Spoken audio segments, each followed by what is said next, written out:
Sinubukan ngang kausapin ni Lucy itong kanyang Auntie Belen, baka sakaling maawa ito sa kanya at tulungan siya na maibalik sa kanya ang kanyang katawan.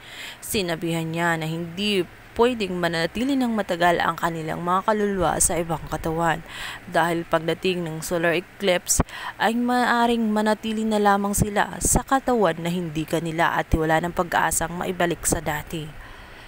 Balit instead na maawa ang kanyang tita para sa kanyang kalagayan, ay naging ganid pa rin ito at makasirili kagaya ng kanyang anak na si Farah.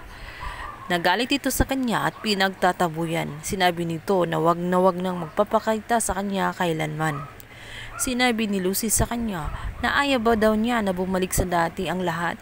Ayaw ba daw niya na makakasama na niya lagi ang kanyang anak at hindi na lihim ang kanilang pagkikita dahil nga absuelto na nga si Farah sa kanyang kasalanan at malaya na siyang gumalaw kapag nagkataon.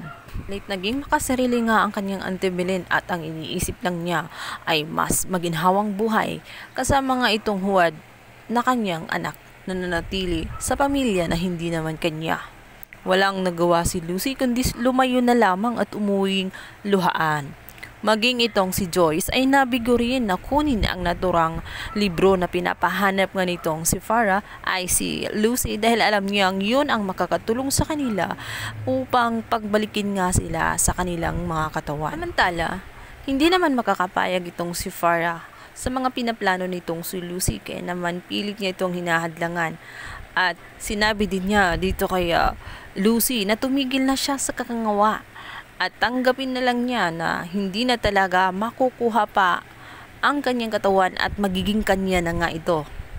Subalit sa galit nga nitong si Lucy ay pinag-aaway nga nitong si Farah at hindi umano siya titigil hanggat hindi maibalik ang pamilya niya.